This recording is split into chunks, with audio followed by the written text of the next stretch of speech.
Hola chicos, buenas tardes. Buenas Buenas tardes. tardes, ¿qué tal? Hola, hola. Vamos a esperar un segundito a ver si entran todos los que tienen que entrar. Y ya arrancamos la última clase, chicos. Que nos vienen las vacaciones.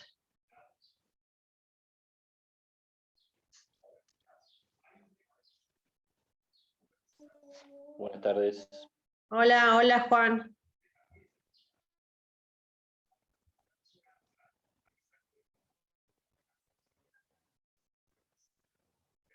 Bueno, chicos. Vamos a ver la última clase. Ya estamos entrando al final de la materia. Les quedan 2 clases más, según viene el cronograma. Así que ya estamos próximos al fin. ¿Van bien? Vi que les hicieron un cuestionario, que les subieron un cuestionario en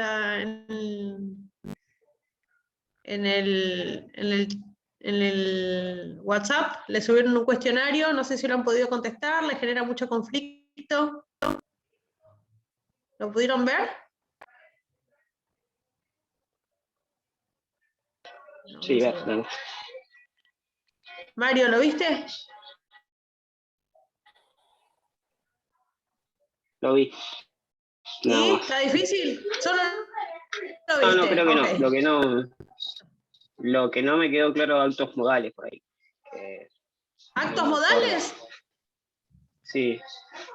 O capaz que lo vimos con otro nombre Bueno, y lo vemos.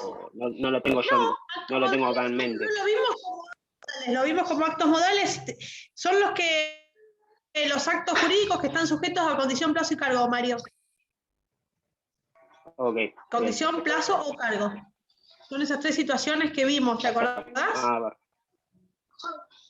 Sí. Ahora sí, no los tenía agrupados. Claro, por ahí no lo tenías con el nombre. Está dentro de los Exacto. elementos del acto jurídico. Cuando vimos, viste que vimos lo que es naturales y, bueno, se me fue. Accidentales, bueno, dentro de los accidentales está eso. ¿No? Si no me equivoco. Ok, bien. No, en realidad está dentro de los tipos de los actos jurídicos, que había actos jurídicos simples, que no tienen mayores complejidades, y eventualmente había también otros actos jurídicos que eran más complejos, que son justamente los actos jurídicos modales, que son los que están sujetos a esas 3 situaciones particulares, Mario. ¿Sí? A la condición, o los que tienen una condición, un plazo o un cargo. ¿Se acuerdan que habíamos visto las 3 situaciones? Excelente. Bueno, eso es. Si le genera algún conflicto eso, podemos charlarlo eventualmente, pero me parece que no es un tema complejo. Capaz que genera confusión el nombre, pero no es un tema complejo, es un tema bastante sencillo, de hecho, Mario, así que no vas a tener problema con eso. Si es Sí, eso, no es pasa que por nada, ahí estás perfecto. era que no los ubicaba dónde No lo asociabas. estaban. Exactamente. Bien, bien. Bueno, chicos, ya me imagino que habrán visto todo lo anterior que venía de la mano de los vicios de los actos jurídicos. ¿Lo vieron? ¿Vieron los vicios ya eventualmente? ¿No? Sí. Paula dijo que no. Sí. ¿O sí? Sí. Sí, perfecto, perfecto. Bueno, habiendo visto los vicios, chicos, ya ustedes saben que efectivamente lo que hace el vicio del acto jurídico es que hace que ese acto jurídico pierda los efectos, ¿no es cierto? Y consecuentemente sean ineficaces esos actos jurídicos como consecuencia de un vicio que está inmerso en el acto. ¿Sí? La característica que tienen los vicios que ustedes ya habrán visto es que son fallas, digamos, que están en el acto jurídico desde el momento de su nacimiento, que son innatos, ¿sí? Desde el momento del nacimiento, el acto jurídico ya nace con el vicio, ¿sí? Eso va a acarrear, por supuesto, la nulidad del acto jurídico. Entonces, ese acto jurídico que buscaba ciertos efectos con su celebración, los va a perder, no va a generar esos efectos. Sin embargo, lo que vamos a ver hoy es que además de las nulidades, existen otro tipo de ineficacias en los actos jurídicos que, si bien no hace que el acto jurídico pierda plenamente sus efectos, va a hacer que ese acto jurídico no tenga los efectos típicos de la celebración de ese acto, ¿sí? No va a tener los efectos efectivamente buscados, sino que a lo mejor incluso va a tener otros, pero no va a tener los efectos típicos del acto jurídico, ¿sí? Entonces, por un lado vamos a encontrar las nulidades, que son las que acarrean los vicios que ustedes estuvieron viendo, pero antes de esas nulidades, y hoy vamos a ver nada más una nominación de las nulidades, antes de eso vamos a ver lo que son las ineficacias, ¿sí? Las ineficacias se dan cuando hay ciertas circunstancias que están involucradas en el acto jurídico, que pueden ser innatas o sobrevinientes, ¿sí? Las innatas derivan en nulidades, y las sobrevinientes derivan en otras cuestiones que ahora vamos a ver, que hacen que el acto jurídico efectivamente pierda los efectos pretendidos al momento de la celebración del acto, ¿sí? Espérenme que admito gente. Sí, me voy a comprar unas nuevas. Ya sí. Hay problemas, ahí está. Bueno. Como se desprende de lo que estábamos charlando recién, entonces la ineficacia hace que el acto jurídico pierda efectos, ¿sí? Pierde efectos típicos, sin embargo puede conservar otros efectos que ahora vamos a ver más adelante cómo funciona, ¿sí? Lo que deben de saber es que hay, en principio, y como característica de esta parte de la materia por lo menos, dos tipos de ineficacia, o por lo menos la ineficacia está dividida en dos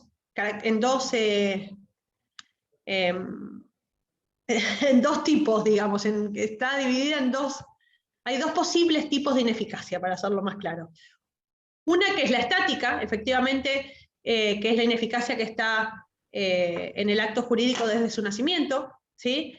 Que deriva en las nulidades, pero básicamente en esta instancia de ineficacia estamos hablando de ella, y entonces lo que tenemos que charlar es esto, que hay una ineficacia que es estática, que se llama ineficacia estática, que es la que se presenta desde el nacimiento del acto jurídico, ¿sí?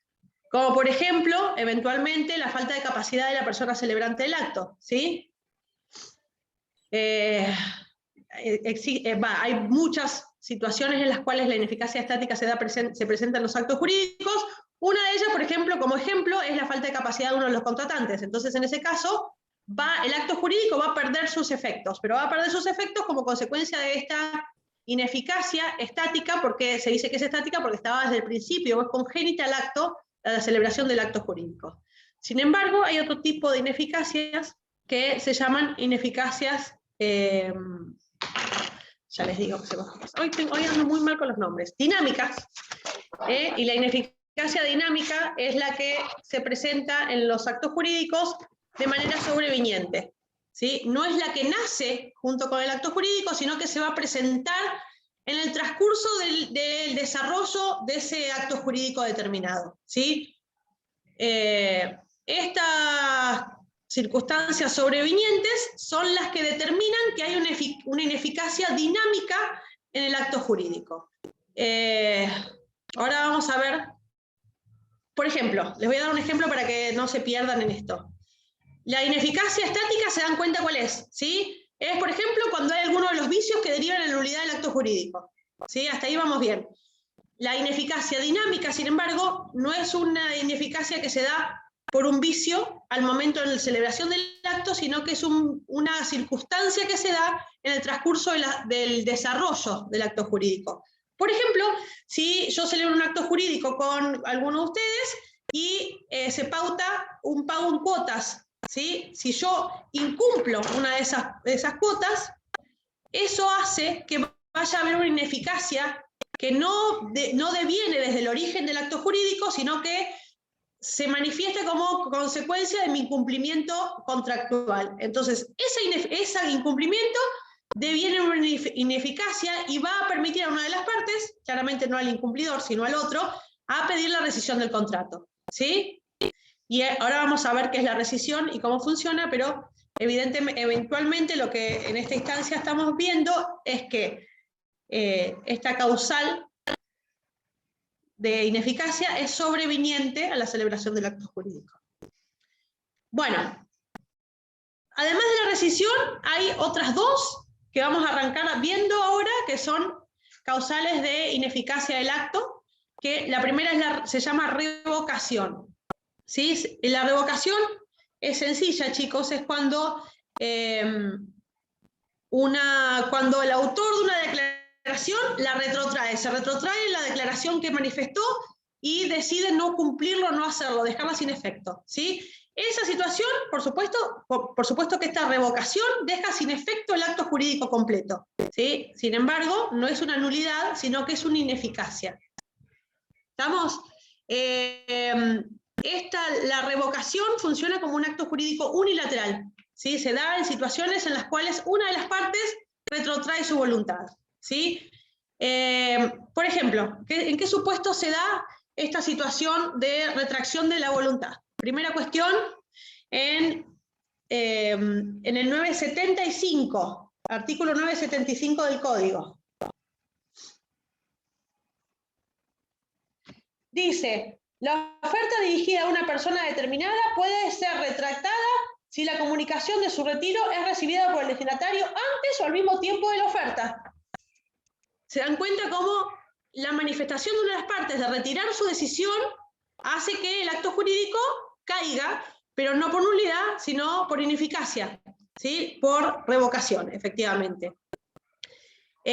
También funciona la revocación cuando hay pactos en favor de terceros o situaciones que se establecen en beneficio de terceros, como lo que establece el 1027. Espérenme que llego.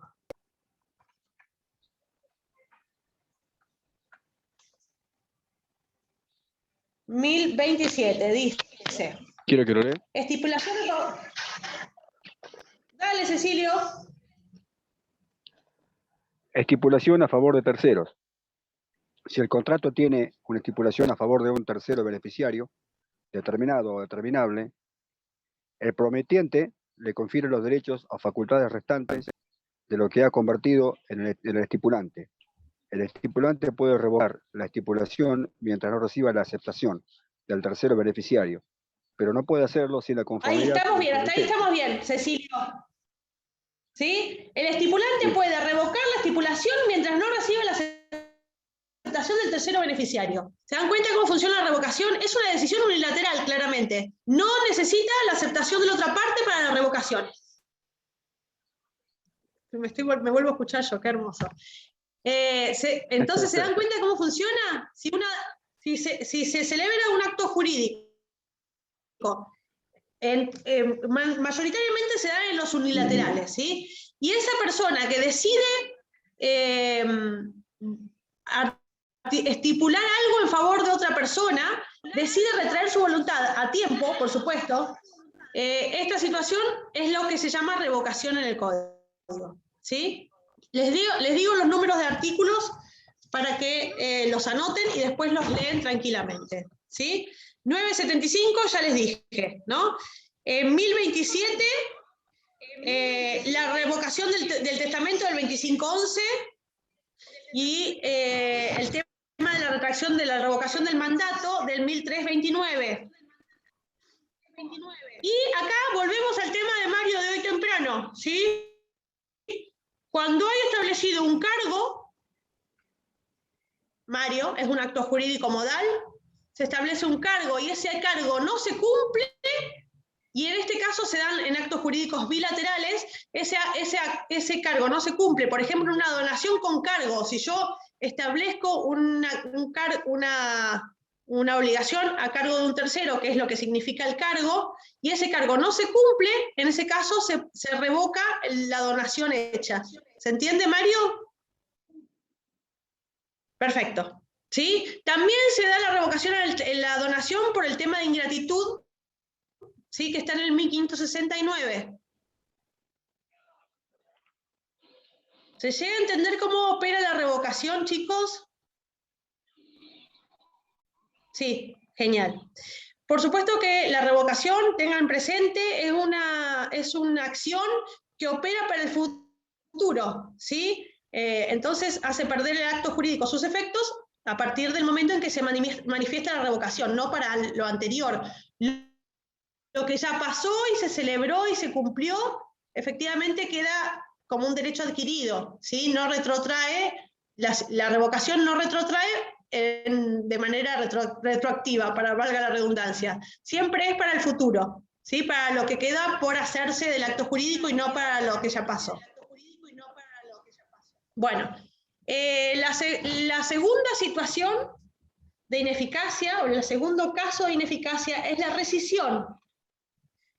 La rescisión se da, chicos, cuando hay acuerdo de las partes en el sentido de poder retrotraer su voluntad, pero tiene que haber un acuerdo entre las dos partes y establecerse ese acuerdo al momento de la celebración del acto jurídico, ¿sí? La rescisión entonces también va a operar para el futuro, sin embargo, es cuando las dos partes se ponen de acuerdo al momento de celebración del acto jurídico y establecen un pacto de rescisión eventualmente, ¿sí? La rescisión puede ser de dos tipos, chicos, bilateral o unilateral. La rescisión bilateral se da en el 1076. Que Cecilio va a pasar a leer.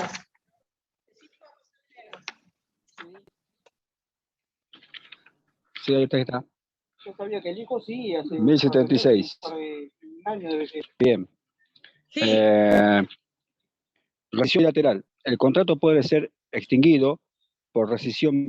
Esta extinción, excepto estipulación en contrario, solo produce efectos para el futuro y no afecta a derechos de terceros. Bueno, ahí está el tema de la rescisión bilateral. Quiere decir que las partes ponen una cláusula en el contrato que habilita a cualquiera de ellas a rescindir el contrato, ¿sí? En ese caso, tiene que estar establecido en la convención que hacen las partes para la posibilidad de dejar sin vigencia el acto jurídico, ¿sí? Sin eficacia ese acto jurídico que se celebra. Y lo dice como ejemplo en el tema de los contratos, pero eventualmente puede darse en cualquier acto jurídico, esta rescisión bilateral. Pero, sin embargo, también hay rescisiones unilaterales. Por ejemplo, del 1077. Lea, Cecilio, por favor. Extinción por declaración de una de las partes. El contrato puede ser extinguido total o parcialmente por la declaración de una de las partes, mediante rescisión unilateral, revocación o resolución, en los casos en que el mismo contrato o la ley le atribuyen esa facultad.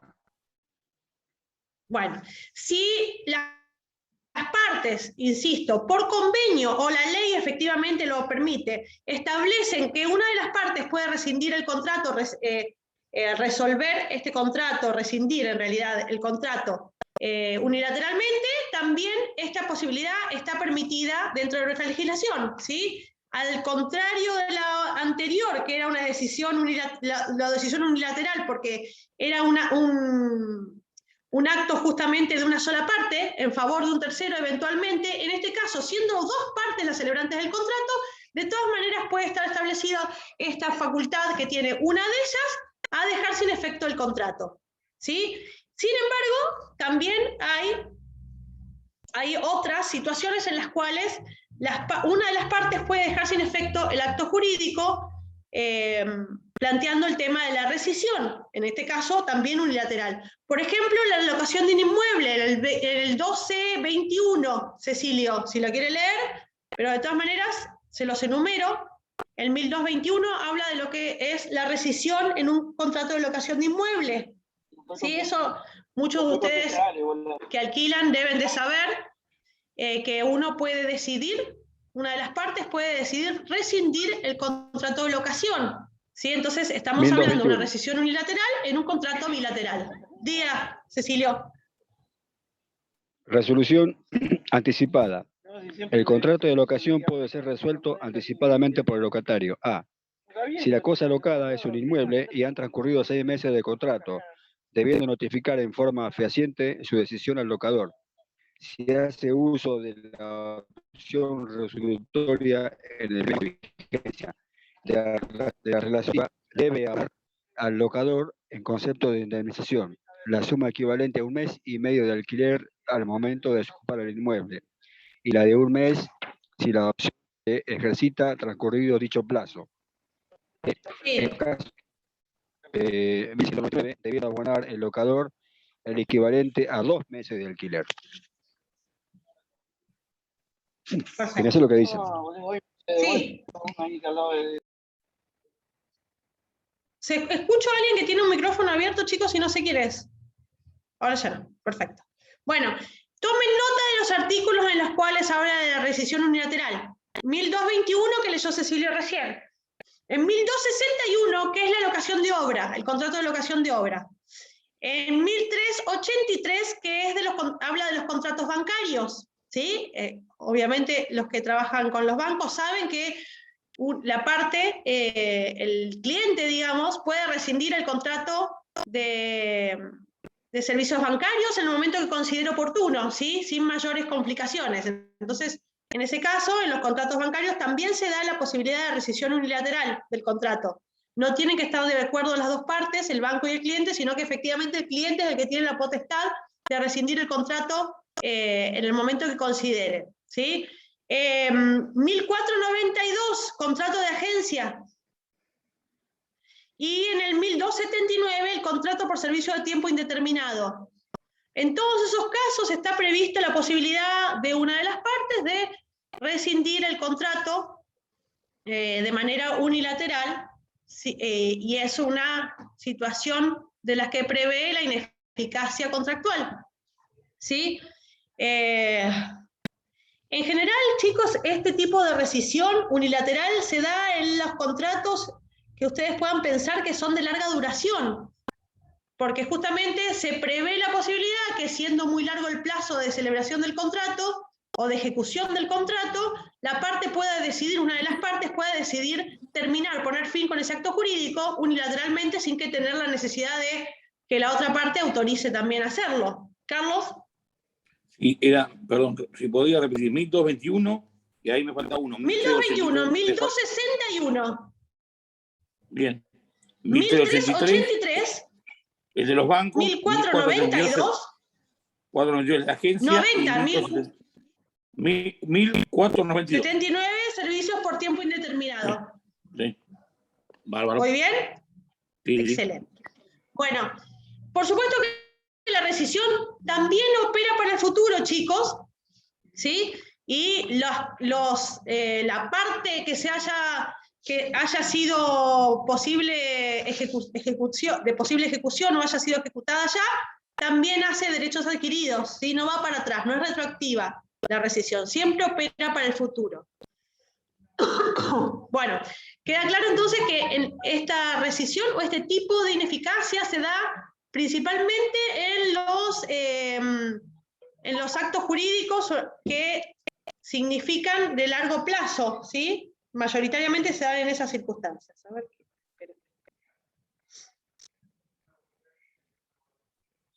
bueno, la tercera situación, ¿ya vamos por la tercera? ¿O no? ¿Dónde voy? Sí, la resolución, chicos, la tercera posibilidad, la tercera situación prevista de ineficacia de los actos jurídicos. ¿Se acuerdan que habíamos visto la condición resolutoria? Hace un tiempo, unas clases, ¿sí? ¿O no? ¿Se acuerdan? Sí. Cuando vimos los actos modales, ¿se acuerdan? Hoy justo, Mario, era tu tema. Volvíamos todo el tiempo a los actos modales. Sí. ¿Se acuerdan que vimos la condición, cuando vimos condición como uno de los tipos de actos modales, que había un tipo de condición que se llamaba condición resolutoria? ¿Se acuerdan o no? Sí. Sí. Mayra, ¿vos te acordás de esto? Sí. No se acuerda nada, Mayra. Mayra tiene una laguna hoy. Porque la veo Sí, que hoy, está como, no sí, me dice hoy, ni que sí ni que no, está ahí. Hoy ando media perdida, profe, pero no me Está media acuerdo. perdida, Mayra. ¿Qué te pasó? Es que me siento mal, creo que me estoy por resfriar y nada. Bueno, sí, ya se anda medio complicado todo el tiempo. Yo tengo uno acá que está medio, hoy tiene el UUD y ya le dije que no vaya, pero no, prefirió tirarse a dormir una siesta antes de perderse el último día, no sé cómo se llama eso. El último primer día creo que es, ¿no? No, eso ya lo pasó, Mayra, eso fue al principio. Este es el UUD, el último día. Ah, ni idea. Ahora inventan cada cosa. Festejan todo lo posible, son unos chicos que tienen el festejo fácil. Bueno, pero también está como vos, así con fiebre, la pasa mal, pero igual no se pierde nada. Bueno, volvemos entonces, chicos. La resolución, ¿se acuerdan que habíamos visto que había actos jurídicos de los modales, que habíamos hablado con Mario al principio, que eran más complejos, y había algunos actos jurídicos que estaban sujetos a una condición? Y de la condición había dos tipos, ¿sí? Una era la condición resolutoria, y la condición resolutoria funciona con esto de la resolución que estamos viendo ahora, ¿sí? ¿Qué pasa? Es una pauta que se pone en el acto jurídico en el cual cuando pasa un hecho futuro e incierto, perdón, un hecho futuro y cierto, ¿sí? Se va a resolver el acto jurídico. ¿Se acuerdan eso? Queda sin efecto el acto jurídico. ¿Se acuerdan de esa situación o no? ¿Alguien se acuerda? Sí. ¿O los estoy mareando? Con los autos y eso. Di ejemplos con los autos, sí, Juan, es verdad. Bueno, en esto es lo que estuvimos hablando en ese momento, pero específicamente con el tema de la ineficacia. ¿Por qué? Porque la situación que cuando pasa esa condición resolutoria, en este caso, se va a resolver el acto jurídico. O sea, va a proceder a devenir la ineficacia del acto jurídico por el acaecimiento de esa resolución o de esa situación que habíamos previsto en el contrato, ¿sí? Más allá de esto, hay varios tipos de resolución en función de las ineficacias. El primer tipo de resolución es la resolución automática. La resolución automática procede cuando pasa determinada situación que hace que el acto jurídico pierde efectos, pero se produce de manera automática, ¿sí? Y esta situación se da cuando se pauta la cláusula resolutiva. Cuando se pauta en un acto jurídico una cláusula resolutiva, el hecho que pase el acto que estamos esperando que pase, hace que se resuelva automáticamente el acto jurídico de que se trate, ¿sí? Si pautamos la cláusula resolutiva. Hay otro tipo de resoluciones de los actos jurídicos que son facultativas. Quiere decir que si pasa esa situación que se prevé, la parte tiene que pedir la resolución del acto jurídico para que pierda eficacia el acto, ¿sí? No opera automáticamente como en el caso de la resolución automática. En este caso, tiene que pasar el hecho X y la parte tiene que pedir la resolución del acto jurídico, ¿sí? A ver si les anoté acá. 1078, inciso E, es la resolución optativa, perdón, facultativa. 1078, inciso E, ¿sí? Y la última de las resoluciones, no, ni lo lea, Cecilio, ni lo lea, no se preocupe. Bueno, lo tengo acá. La última de las resoluciones es un tipo de resolución que se llama opcional, ¿sí? Y en este caso, una vez que pasa el acto, la acción esta que hace que el contrato o el acto jurídico vaya a quedar o a perder efectos, la parte tiene opción de pedir o la resolución o el cumplimiento de la prestación debida, ¿sí? ¿Se llega a entender o no? Cuando termina el acto jurídico, dijo. ¿Cómo? Cuando termina, dijo. No cuando termina, cuando pasa este hecho que hace que el acto pierda eficacia, la parte tiene derecho a pedir que o se cumple la prestación o se rescinde el acto. Todo esto, chicos, nos lleva a la situación de las inoponibilidades, que es otro caso de ineficacia del acto jurídico, otra situación prevista como ineficacia del acto jurídico. ¿Ya vieron fraude, chicos? Sí, me dicen que sí. ¿Alguien se acuerda cómo funciona el fraude? No escucho nada, Cecilio, lo escucho re mal. Sí, el fraude es cuando una persona en forma voluntaria, ¿Sí? bueno, quiere pagar algo o hace una acción dolosa, ¿no? ¿Acción dolosa o fraudulenta? Porque son dos cosas distintas. Fraudulenta. Ah, ahí me gustó más. Y Juan también me quería explicar algo. Juan, ¿qué te acordás de fraude? No, sinónimo de fraude es engaño. Hay un engaño. Claro. Exacto. Pero ¿cómo funciona el fraude? ¿Se acuerdan? Lo leo. El fraude es un acto real. Es un engaño. Puede ser que, a ver, perdón, no me lo lea, Cecilia, no me lo lea. Déjeme que me cuente alguien lo que se acordaba. Puede ser que alguien me dijo que un deudor intente enajenar sus bienes vendiéndolos, por ejemplo, para que el acreedor no pueda cobrárselos. Muy bien. ¿Quién era? ¿Quién era? Rocío, me parece, ¿no? Rocío, sí. Rocío, exacto. Es cuando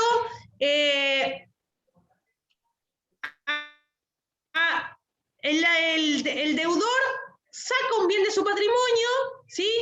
Agravando o provocando la situación de insolvencia. ¿Se acuerdan de esa situación? De lo que Sí. seguramente les han contado, de fraude. Sí, una situación... ¿Sí? Es cuando una persona deudora saca un bien de su patrimonio y esa salida del bien del patrimonio hace que esa persona o agrave su insolvencia o caiga en la insolvencia. ¿Sí? Por supuesto que tiene que tener ciertas características este acreedor para plantear la acción de fraude, ¿sí? Que los créditos sean anteriores, todo esto que ustedes ya lo deben de haber visto. Ahora bien, ¿qué pasa con este acreedor que plantea la acción de fraude? Como dijo muy bien, a ver quién fue el que contestó acá en el chat, que estaba muy bien, Maximiliano. Maximiliano, ¿tenés micrófono?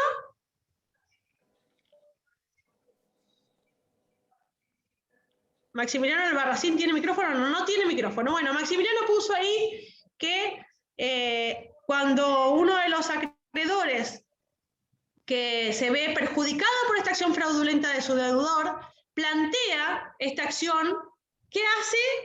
En este caso, como dice Maximiliano, va a plantear que ese acto jurídico para él sea inoponible, ese acto jurídico que hizo que el bien salga de su patrimonio, y sin embargo, ese acto jurídico para los demás acreedores que no plantean la acción revocatoria pauliana, es la acción de fraude, ¿sí?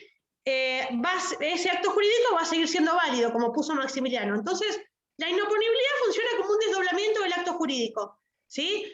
Para algunos, los que plantean la acción, ese acto jurídico es inoponible, o sea, se van a manejar como si ese acto jurídico no existiera para ellos. Sin embargo, para los demás, el acto jurídico sigue siendo válido.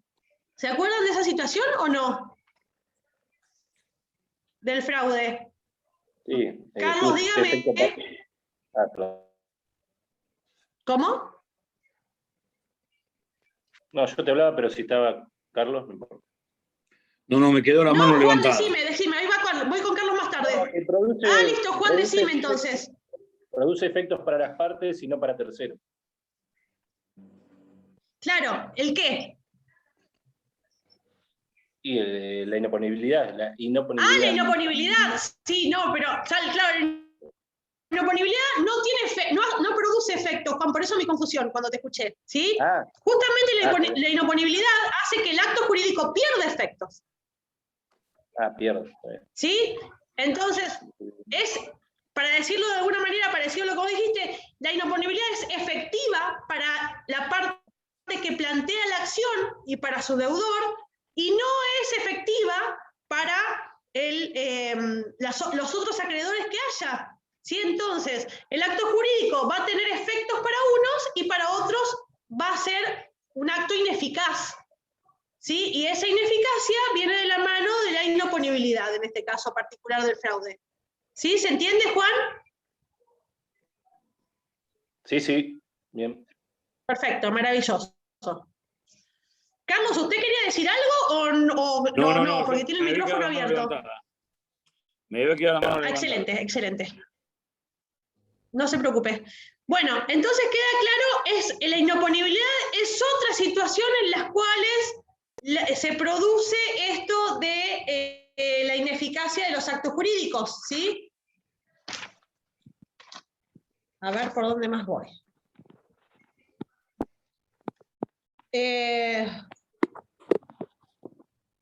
Otra situación en las cuales se produce la inoponibilidad, chicos, es el instrumento privado sin fecha cierta. ¿Ustedes ya vieron instrumento privado? Ya hace rato que lo vieron, sí. ¿Qué le dieron de esa clase de instrumento privado?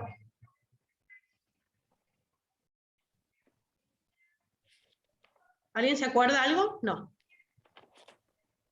0. Bueno, el instrumento privado es el que contratan. La cara de dos Paula es partes, buenísima, porque Paula no dice demasiado, pero pone caras. No, es el que contratan dos partes, pero ninguna lo hacen ante una autoridad, digamos, que le configure la fecha cierta. Digamos, no, claro, no solo que le configure la fecha cierta, Carlos, sino que la característica que tiene el instrumento privado es que es un acto celebrado entre partes, sin más intervenciones, ¿no es cierto? Sí. No es un acto público. Que es la diferencia con el instrumento público. Exacto, la diferencia que tiene con el instrumento público es que no interviene un funcionario, un escribano o un funcionario público que le da cierta garantía a ese acto jurídico de celebración específicamente en ese momento. El acto jurídico entre partes, entre privados, este instrumento privado, lo que no va a tener plena validez entre las partes, por supuesto, ¿sí? Eso está clarísimo. Sin embargo, para terceros, ese acto jurídico es inoponible. ¿Por qué? ¿Se acuerdan que lo habíamos visto y que lo vimos incluso en la clase presencial, algo de esto, ¿sí? Que ese acto jurídico, hasta tanto no adquiera fecha cierta, y hay modos de adquirir fecha cierta, y espero que se nos hayan contado porque se toma habitualmente en el examen esto, ¿sí? Los modos de adquirir fecha cierta del instrumento privado. Una vez que adquiere fecha cierta, ese acto jurídico sí es válido para todos, ¿sí? Sin que haya partes de la sociedad a los que les sea inoponible. ¿Se entiende? Mientras tanto, no adquiere fecha cierta, ese acto jurídico entre privados, ¿sí? Es inoponible a terceros. ¿Se entiende cómo funciona la inoponibilidad? Entonces, es sencillo de todas maneras, ¿sí? Pero lo que tienen que saber es que la inoponibilidad es como un desdoblamiento de los efectos. Para algunos tiene, para otros no. Y en este caso, el instrumento privado, hasta tanto no adquiere fecha cierta, ese acto jurídico es inoponible a terceros. No es válido para los terceros. ¿Se acuerdan que lo vimos en la clase, chicos? En la clase, cuando fuimos a la presencial, esta situación. Capaz ni se acuerdan, pero bueno, sí lo vimos. Lo cierto es que lo vimos. Bueno. Hay más situaciones en las cuales a mí me interesa que a ustedes les quede claro el tema de la inoponibilidad. Espérenme. El artículo 1893, que habla de transmisión y constitución de derechos reales. Ustedes anoten los números y después los leen, ¿sí? 1620. Perdón, ¿podés repetirlos? Sí, 1893. 1620. El tema del contradocumento del 298. ¿Sí? ¿Voy bien? El 381. La revocación de dominio de 1967. ¿1967? Después hay una 1967, ¿sí?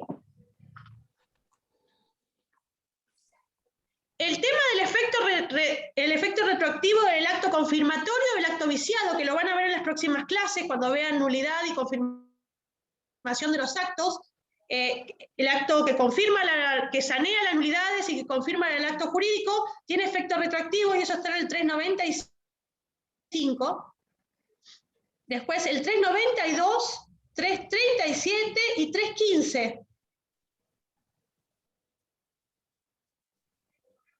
392, 337 y 315.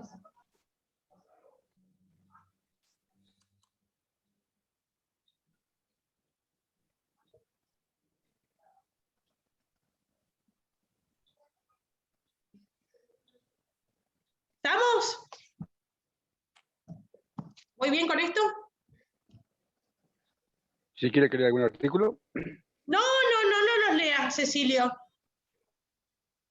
No hace falta, hoy no hace falta. Le sacás el laburo a Cecilio, pobre. Sí, lo dejé sin la changa. Lo dejé sin la changa, Cecilio. Pero bueno, Cecilio, son momentos, ¿vio? Hay veces que uno está con todas las pilas y lee, y hay veces que no le toca leer nada. Bueno, chicos, esto es todo lo que ustedes necesitan. Sí, Cecilio, dígame. No, le decía que peor es casarse. Peor, por supuesto, Cecilio. Volvemos al mismo tema y la verdad es que sí. Ya lo sabemos de memoria todo esto. Yo sé que los que están casados me odian cuando digo esto y más, y les veo la carita cuando les doy la clase en vivo, porque me odian, lo sé. Pero bueno, el matrimonio es un tema complejo. Bueno, eso, chicos, es el tema de las ineficacias de los actos jurídicos. Eso es lo que tienen que saber. Después leerán los artículos y verán los ejemplos eventualmente para el tema del examen. Ahora, más allá de las ineficacias, la sanción, la madre de las ineficacias, la mayor de las ineficacias, además de todas estas que vinimos viendo, que efectivamente, como se habrán dado cuenta, no priva los efectos el acto de todos sus efectos, sino que lo que más bien hace es dejarlo sin alguno de ellos, o de acá para adelante, y eventualmente lo que pasó ya está bien cumplido. ¿Sí? Son ineficacias, digamos, que dejan sin los efectos típicos al acto jurídico. Sin embargo, los actos jurídicos conservan algunos efectos. Ahora, la sanción más grande a la que puede ser sometido un acto jurídico, la ineficacia más grande, es la nulidad, chicos. Y la nulidad sí es la sanción que hace perder al acto jurídico todos sus efectos. ¿Sí? Por supuesto que las nulidades están intrínsecas en el acto jurídico desde el momento de su nacimiento, porque son sanciones que se prevén para los actos jurídicos que nacen con un vicio. Con los vicios que ustedes estuvieron viendo, salvo el fraude, que eventualmente tiene esta diferenciación, son vicios, los que ustedes estuvieron viendo, que hace que el acto jurídico pierda los efectos buscados al momento de su celebración. ¿Sí? Lo vieron a esto ya seguramente cuando vieron los vicios, y efectivamente el acto jurídico lo que va a pasar cuando tienen algún tipo de estos vicios congénitos es que va a perder la totalidad de sus efectos como consecuencia de la nulidad que se va a aplicar sobre el acto jurídico. ¿Sí? Entonces, una vez que se detecta un vicio dentro del acto jurídico, ese acto jurídico va a ser sancionado con la nulidad, y la nulidad lo que va a hacer es que el acto jurídico pierda todos sus efectos. Ahí lo veo a Maximiliano, que no tiene micrófono, pero tiene cámara.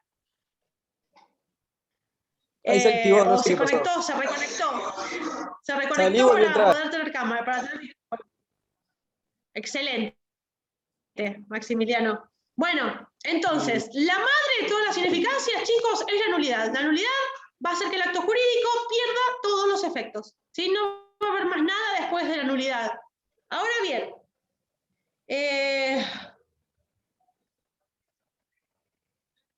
la nulidad, vamos a encontrar en principio dos tipos de nulidad, y va a ser la nulidad absoluta y la nulidad relativa. ¿Sí? Ahora sí, Cecilio, si quiere leer, le habilito a que lea el 386. Muy bien. 386. Sí. Criterio de distinción. Son de nulidad absoluta los actos que contravienen el costumbres. Son de nulidad ¿Alguien lo escucha relativa. bien a Cecilio o todos lo escuchan como yo? No. Cecilio, se le escucha pésimo. Si se va a ofrecer para leer de esta manera, no se ofrezca más, ¿vio? Porque me arruina la clase. Voy a ir de vuelta. Ah, Criterio de distinción. ahora Son de sí. nulidad absoluta los actos que contravienen el orden público. La moral, la buena, son de nulidad relativa los actos a los cuales la ley impone esta sanción solo en protección del interés de ciertas personas.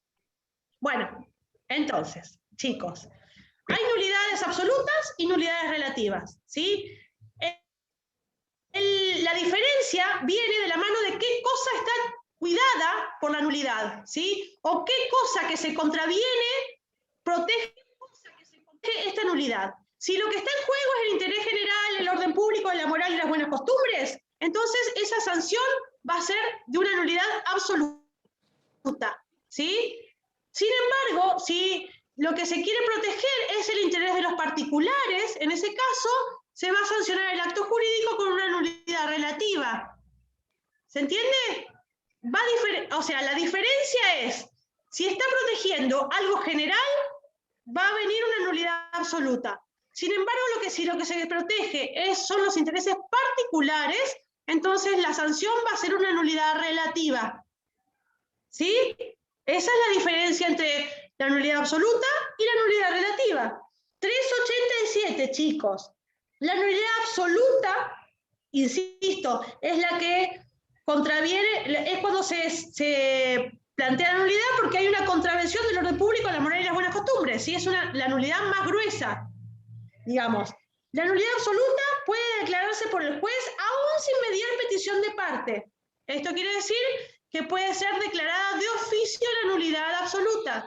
Cuando el juez detecte, ¿sí?, un vicio que hace, que va en contra de la moral, las buenas costumbres o el orden público, puede decretar de oficio la nulidad absoluta aún si las partes no lo piden. ¿Saben lo que es de oficio, chicos? Porque por ahí estoy hablando una cosa y me estoy yendo al pasto porque no entienden nada. Sí, creo que el mismo Estado lo hace por eso mismo. ¿El Estado no? El Estado Bueno, no. el juez. El juez. Sí, señor, el juez, sí, exacto. Y lo que no es de oficio, ¿cómo se llama? De parte. De parte, a pedido de parte, sí, Maximiliano, a pedido de parte, claro. Exacto. Sí, casi bien del todo. Ah, Mario fue. Fue Mario, perdón. Mario, a pedido de parte, las dos situaciones posibles para que un juicio evolucione, siga adelante, va a ser resoluciones o a pedido de la parte o de oficio dictadas por el juez sin pedido, digamos, ¿sí? La nulidad absoluta, entonces, en este caso, puede ser decretada de oficio, declarada de oficio por el juez. Si es manifiesta al momento de dictar sentencia, si el juez detecta una causal de nulidad absoluta al momento de dictar sentencia, la puede decretar de oficio. Puede alegarse por el Ministerio Público o por cualquier interesado, excepto por la parte que invoque la propia torpeza para lograr un provecho. No puede sanearse por la confirmación del acto ni por la prescripción. Esta última parte del artículo, chicos, de la prescripción absoluta, necesito que la tengan presente porque más adelante ustedes van a ver que los actos jurídicos viciados con nulidad pueden ser en algunos casos confirmados por la parte. ¿Sí? Por eso hace un rato que les dije algo de la confirmación. Bueno, quiere decir esto, que los actos jurídicos sancionados con nulidad, si esa nulidad es relativa, o sea que esa nulidad está sancionada en beneficio de alguna de las partes, la parte puede confirmar ese acto jurídico y dejar válido el acto viciado con la sancionado con la nulidad. ¿Se llega a entender algo o no? ¿Lo podés repetir? Sí, yo sé, Paula, que me enrosqué en la explicación. Tenemos los dos tipos de nulidades, eso está claro. Nulidad absoluta y nulidad relativa. Dice hasta el final del artículo, dice, los actos sancionados con la nulidad absoluta no pueden ser confirmados por la parte. ¿Por qué? Porque los actos jurídicos sancionados con nulidad relativa, que se establece en beneficio de las partes, puede ser confirmado por esta parte, por la parte que se vio perjudicada por la nulidad, y dejar válido el acto jurídico. ¿Sí? Entonces, como característica de los dos tipos de nulidades, la nulidad absoluta puede ser decretada de oficio y eventualmente no va a poder ser ni invocada por la parte, como en su propio beneficio, invocando propia torpeza, ni confirmada por la parte tampoco. O sea, la nulidad absoluta es la sanción más fuerte que recae sobre el acto jurídico, ¿sí? Una vez determinada ¿cómo se dice?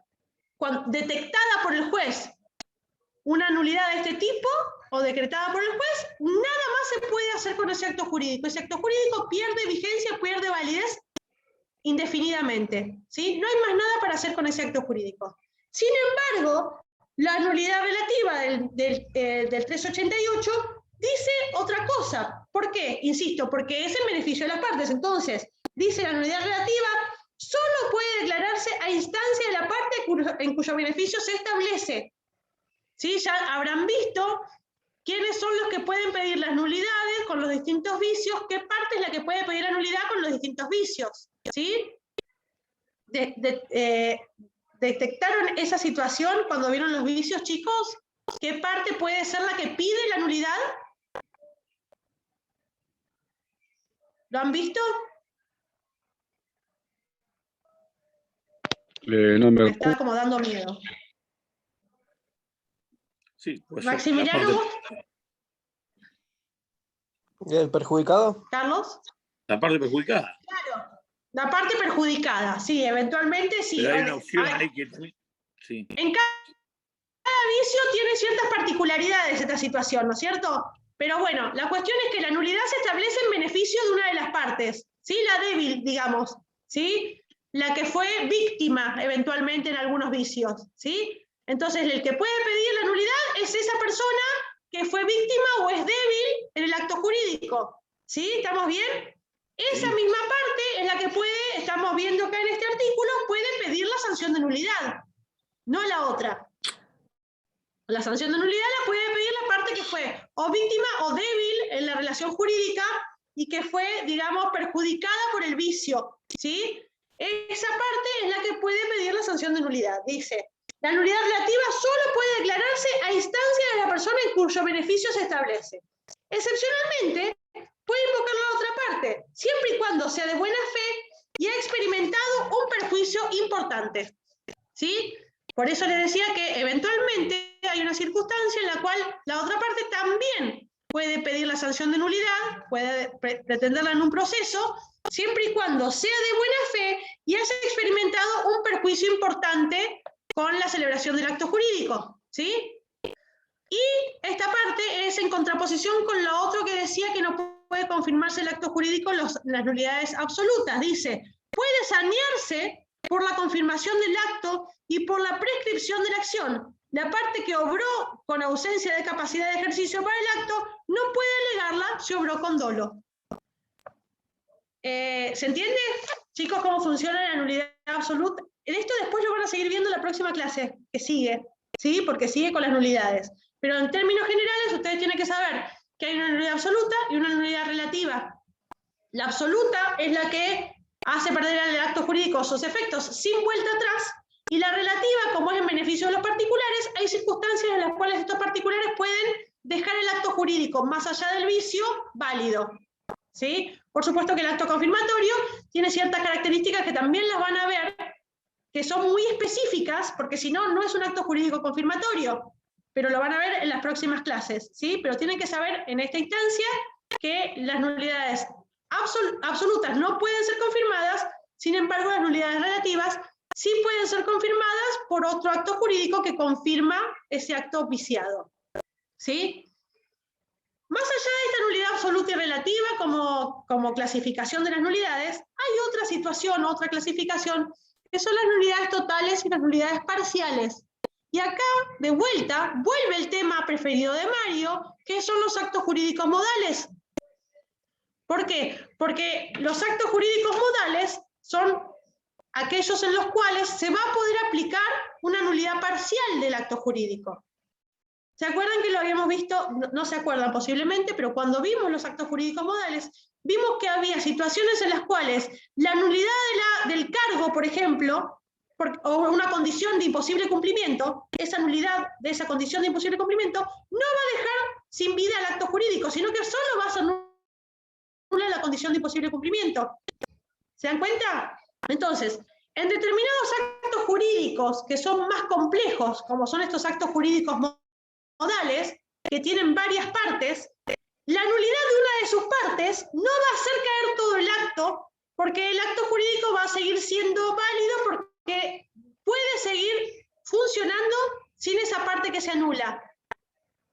¿Sí? Porque son actos jurídicos más complejos y la anular una parte no va a implicar la nulidad de todo el acto jurídico. En ese caso, se dice que se va a aplicar una nulidad parcial del acto jurídico. Sin embargo, en los actos jurídicos simples, la nulidad parcial no se puede aplicar, porque la nulidad de una de las partes del acto hace caer el acto entero.